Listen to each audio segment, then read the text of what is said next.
Good day, guys. We're here with Jason. We're at the Indie Alehouse in Toronto, Ontario. It is, as you can probably see, not finished yet. Pretty close. So first, get to know Jason a little bit. How did you get into the brewing industry?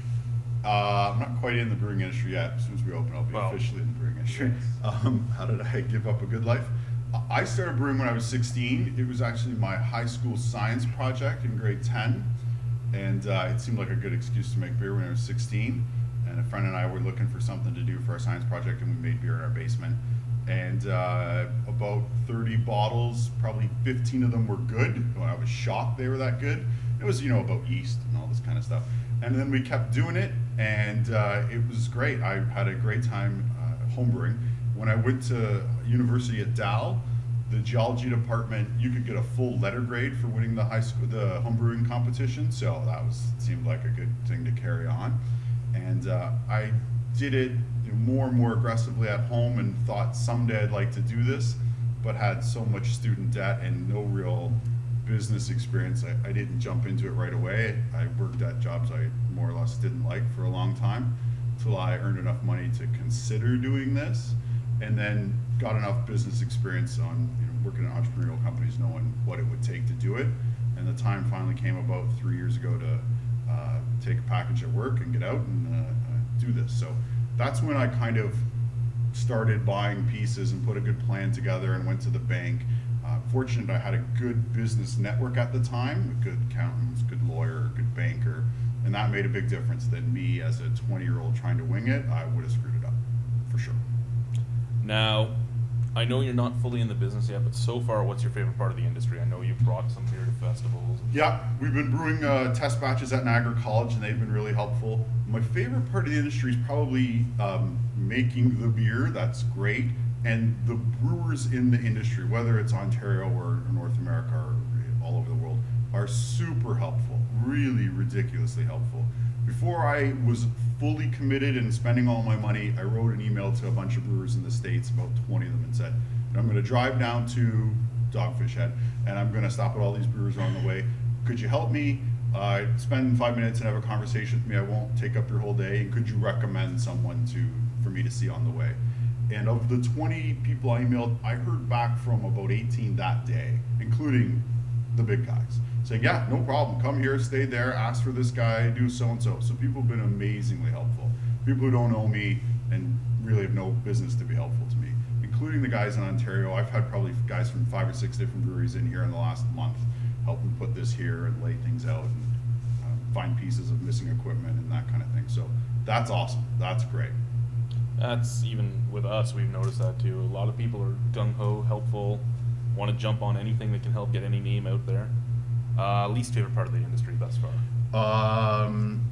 Shoveling grain sucks. I'm going to tell you that right now. Really hot, steamy grain that's very heavy sucks. Delivering kegs, 50-liter kegs that are 200 pounds or so downstairs that I wouldn't fit down normally, that sucks. I'll say it politely, city bureaucracy is probably cost me 300 grand, 6 months and 10 years of my life so far. Everybody I meet has been very polite and very nice, and in some cases very knowledgeable, but their just hands are tied with the process. So that's been really bad. Okay, we'll go to a lighter side. Favorite style of beer? Just one? I don't know. Probably a Belgian sour at the moment. If you'd asked me 6 months ago, it would have been something different. If you asked me 6 months from now, it might be something different. But at the moment, that would be my favorite style. Least favorite? Anything light in front of it, or, yeah, anything mass-produced. Okay. Favorite beer that you've brewed or Right. will be selling here? Okay. Favorite beer from another craft brewery, and then arm twisting. If you had to drink a big brand, favorite one of that. Right. Favorite brew that I brewed would be a homebrew batch. It would be about my 10th batch. I just dumped raspberries into a beer for no good reason, and it came out amazing. And I aged it. I actually forgot about it in a corner of the basement. I forgot about a carboy in the corner, and it was spectacular. And I've tried to replicate that a few times, and I'm pretty close now, and we'll make a version of it here. It'll be a Belgian sour with aged in secondary on real raspberries, not puree, not frozen, like real raspberries. It was spectacular. Not super strong, but really, really good. Favorite craft beer at the moment? It's really tough. I'd say I'd have to give a shout out to Mike Lackey at Great Lakes. Some of the crazy stuff he makes on cask, they're crazy named and they don't really apply to any beer style, but usually if I can find it, that's what I'll drink in the city. And for a big brewer, I don't have anything against big brewers per se. A lot of them make very, very bad beer, but it's consistent. So if that's what you want, go to McDonald's and have a burger, go to a big brewer and have a consistent, bad beer. But there are some big brewers in Belgium that make amazing beers, and I'd say Guinness probably makes a very good big beer. They innovate, they make different beers for different markets, and it's a product, if you're stuck, it's great. There's nothing wrong with having a Guinness. Okay, and in your entire time brewing, what has been the weirdest, most unique ingredient you've used? I almost used a dead chicken because I read about it, but I decided that would be a bad idea. I read a book about it. Someone in Scotland used to do it. I thought, all right, try that. And then when it came to putting it in, I couldn't do it. So thankfully, I'm probably still alive because of that. I've used all spices. I've used chilies. I've used chocolate. The weirdest is probably lavender. Doesn't sound weird in a beer. A tiny bit of it, or the right amount, adds some aroma. It kind of makes all the others aromas a little more fragrant. A little too much of it, and you've made soap, and it tastes like Thrills gum, and you want to cry because it's just you've ruined a batch of beer. So I've done that. I'll be very careful doing that. Okay, and if you were not trying to get this open, what would you be doing? Happy, I'd be happy. I'd be sleeping. I'd be rich. I wasn't trying to get this open. I used to work in marketing and analytics and ran employee rewards and recognition programs, and I kind of enjoyed that.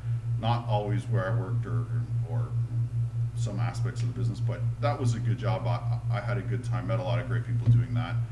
I'd rather be working in the beer industry, so I would have figured some other way to be in the beer industry if I couldn't do this.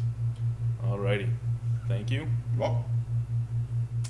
Okay, now to make the cameraman laugh, because I'm sure this will happen, and because I'm loving your opinions, I'm just going to throw some things out there and get your opinions on them. Sure. I'll be Ice careful. filtered. Nonsense. Hemp beer. Most likely nonsense. If you really went to town and didn't use hemp, you can get some of the special chemical derivatives into a beer just like you could into a brownie. But is that what you're doing? No. So you're just using marketing to trick people? Nonsense. Light beer? Nonsense. I mean, if you're counting calories, go for a run. Do some sit-ups, go for a swim. Low carb beer? Does the beer taste good or not? Because water's low carb. That's awesome. It's really good for you. Drink it. If nothing against counting calories and being on a diet, losing weight, it's a mathematical equation. Energy in, energy out. Pick your spot on that equation you want to sacrifice. Beer belly. I've had more than I do now. Sometimes more, sometimes less. Whatever. Well, see, I do too, but I'm more of a feeler that it's more the junk food I'm going to eat while I'm drinking than the sitting on my ass I'm going to do afterwards. It's a mathematical equation. Energy in, energy out. If you want to run, you can drink as much. Marathon guys could pound beer. Be no problem. Proper glassware. Important to a certain extent. Like most things beer, you can get uber geeky about it and really call a guy out on your coaster's too big or the rim's low, whatever. Does beer taste good or not? Proper glassware will make it taste better than improper glassware. As long as it's really clean, I think you're in good shape. Sub-zero draft taps. Nonsense. Total nonsense. Chilled glasses. If you're having iced tea, that's a really good idea. Lemonade too. Light lime and light lemon lagers. Whatever. Come on. Total. Triple hops brewed? Nonsense. Total nonsense. If the ancient Egyptians made better beer than you, you're in trouble. And they made better beer than those guys. Now, we were talking earlier about lots of hops in a beer helping it survive. Yeah. How about those weird craft IPAs in the States that you have to drink within the first week of it being bought? Well, made. Have to drink to get the best experience out of it, or have to drink because it'll be I've gone? actually watched people dump, say, Pliny the Elder down the drain. Well, those people need to be executed. I have a bottle at home that I brought back that's still pretty good. Okay, it's probably not as good as it came right out of the tap, but I had that too, and since I don't have that tap at home, this was the next best thing. You know, you can, just like anything, you can get super carried away and be fanatical about it, or you can just kind of go for the best experience you have with the means available. Now, this beer is getting a lot better as it warms up. It is, because it's actually, I'm not going to market it this way, but it's like two different beers. Really cold, you don't get the coffee, you get the chocolate. No, it was all chocolate. It's all chocolate. Now it's mixing into like a mocha. Warm, coffee. you get a little bit both. Really warm, you get coffee, and then, you know, it's not intentionally served at that temperature. You know, we'll have it at the proper temperature here to get a little bit of both. But yeah, it definitely changes character. So then that brings me on to my next question. What is your thoughts about the fanatical temperature servings? Some beers, you know, need to be a little cooler than others. Some beers need to be frozen solid if you want to consume them because they're so bad. But most beers, there's a pretty narrow range where most beers are really good at. If you can keep your system at that range, you don't really need to worry about too much else. If we were to come to Toronto and bring a box with us, would you be willing to do the Laker Challenge? I'm going to say I don't know what the Laker Challenge is, happily. It's a blind taste test of all the Laker products. Towards what end? Seeing if they have a different taste. Who cares? I try, I guess, just to test the palate out, give it a workout, but I've had a few of their products that I would say are less memorable than this beer. It's not my kind of beer to drink, but, you know, I'm not sure why anybody would try that. Have you heard of the Guinness Gauntlet? Maybe a version of? It's chugging 4 pints of Guinness in under 2 minutes. Oh, I've done that. The moment I landed in Dublin, I did that. There was no question about that. I got in Dublin off the ferry from Holyhead and went directly to, well, not directly, we got lost a little bit. Went right to the Brazen Head, the oldest pub in Ireland, and the waitress said, you know, what would you like? We was like, 8 Guinness, and there was 2 of us. She's like, are you sure? Yeah, we're pretty sure. And those were gone in seconds. You might have a challenge. Yeah, that's no problem. The best. I don't want to brag about that. It's not really like something I put on my resume, but it can be done. The best we've seen is from our buddy Paul, who did it in 23 seconds. He did puke afterwards. I don't know if I could do 23 seconds, but I know a few Irish guys who could do a keg pretty fast. More than a few Irish guys. Well, I must say we've had 2 of your beers here, and they're both worth finding. Thank you. Neither of us really are huge IPA fans, and it tasted great. It was an IPA like it should have been. It had the right flavors, but it wasn't the rip your throat out and puke. Yeah, we'll make that beer later. We'll make that beer for special people. We'll try it too, just to give you the facial expressions. But beer doesn't, there's the game some brewers play to make the bitterest beer possible, and if you look at the evolution of that game, it kind of makes sense. First you start a little bitter, then it was a little more bitter, and then someone's like, well, how bitter can we make it without killing ourselves? And I'm like, okay, and that's okay. And then you kind of peaked, and then it leveled off to, is it a good drinkable beer? And good and drinkable are opinion based, but are you going to sit down and drink 5 of these and watch the game? Are you going to have one with a taco? Are you going to have one on a cold night by a fireplace? Like, what's the purpose of this beer, and does it fit? So I don't have any problem making a super bitter, crazy, high alcohol, 14% triple IPA, but the purpose of that beer is different than the one you had, right? You could have 5 of those. That's not a crazy. That was an easy sessionable IPA. Yeah, and it's hard to find in Toronto. truthfully, even at 7.2, this is a sessionable port. Yeah, 7 is a tougher session, but it's an easy drinking porter. Not if you're a 300-pound Irishman. I've got a few people in trouble with this porter. Let's put it that way. Now, female brewers, how do you feel they're entering the marketplace? How do you feel that they'll be accepted fully soon?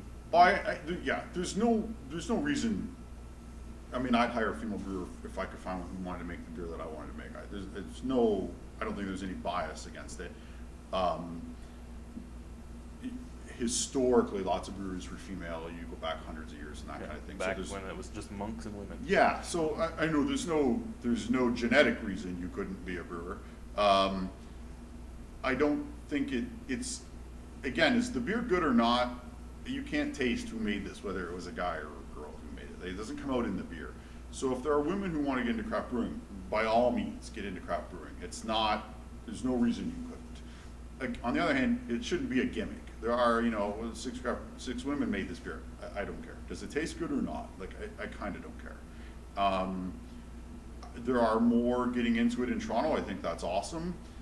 There are a couple amazing brewers who are women in Toronto, and that's amazing. But I don't think you care if the beer's good or not. Yeah, no, I don't care who brewed it. As I said, there's even some big brand beers that I actually enjoy slightly. Yeah, I mean, there's a time and a place for everything. I think for me, it's about, do you have the choice of getting this beer? And right now, you don't have a choice of getting a beer like this at the big beer venues. If you go to any of the markets they own in the city, whether it's a stadium or a theater, you can't choose this. You want to go to the retail distribution, you can't choose this. So that's the part that sucks. If they made amazing beers, I probably wouldn't have gotten into the brewing industry the way I did. If I lived in San Diego, I would have worked at a brewery and I'd have been happy to just pour it. But I live in Ontario, I live in Toronto, where you can't get this beer. So doing something about it is making this beer. Now, do you have any advice for anyone that wants to get into the brewing industry, either as their own brewery, which I hear so many people want to do, or their own tied house, or anything else? Yeah, the bitter part of me would like to tell you not to do it, but I mean, you should. If it's what you want to do, you should do it. And Toronto could handle another 100 breweries, not 3 or 4 more. It could handle another 100 and still be a good town to get a good beer in. So there's still market here. All over the city there's market. So I don't think there's any reason you shouldn't. You need to be pretty passionate about what you do. I guess my advice would be either be rich or have rich friends, because it's not easy to start your own, or go work at a place who's doing something you admire. I went and modeled the Indie Alehouse after breweries that I admire, and one of the things I learned prior to getting into craft beer when I was in a small entrepreneurial company is you don't have to invent or be new or be different. You just have to model success. Look out there what you think is successful, what you'd like to do, build a little model. What did they do? How did they start? What worked for them? What didn't work for them? And most entrepreneurs will just tell you if you ask them. And craft beers are the same. If you went and asked any brewer in Ontario, why did you stop making this beer? Did you start making that one? They'll tell you. And you should be able to get all the data you want and choose your own path. Do you think the Ontario beer market will ever hit the U.S. status or Quebec, BC? I hope so, but no. Ontario needs to undergo a fundamental change to be like any of those places in any way. Ontario's a funky place. It's different. I know I've essentially lived here most of my life. I choose to live here. I like it here, but particularly Toronto has this center of the universe attitude on the one hand, where everything Toronto is better than anything not Toronto, which is why most of Canada doesn't really love us that much. Although, truthfully, we are most of Canada, so you can suck it if you want to make your own dollar and start your own economy. Getting a double Glero from over there. Hey, whatever. The facts are the facts, right? So I'm just here to tell you. So I both have that attitude and loathe that attitude. And it is what keeps us from being any other, place that has good beer. My argument when I have this conversation with people who want to be educated on it is, in no way, shape, or form do I think Buffalo is a world-class cosmopolitan city, other than maybe chicken wings and beer selection compared to Toronto. LCBO says, hey, we got 6 new craft beers this week. Awesome. I can go get 1,000 at a shitty little corner store in Buffalo. Unless you're me. So, you know, like, how are we going to catch up with that? There needs to be a fundamental law change. There needs to be this kind of belief that your citizens aren't criminals, because all hell would break loose if you could get beer at Loblaws. Riots in the streets. It'd be like the Leafs had just won their 100th cup in a row. It'd be insanity if you could just go get a beer. Because the clerk's not trained to tell you how old are you, right? Like the arguments are asinine. Could we get there? There's nothing to prevent us getting there from just a little bit of progressive thinking. Will we get there? I haven't seen it, so I doubt it. Okay, last 2 opinions we want. The March 1st LCBO price hike. Whatever, who cares? I'm not going to the LCBO. You should pay more for going there because you're not going to go there. You know, the LCBO as an entity has an economic model that basically says if you want it, you're going to pay because you have no choice. All the liquor I have at my house, I either brought in on duty-free trips or I bought at the LCBO. Those are your choices in Ontario. Make your own in your basement. Those the 3 choices you have. So if I ran the LCBO and my reason to be alive was to make more money, I'd hike the price every week because what are you going to do?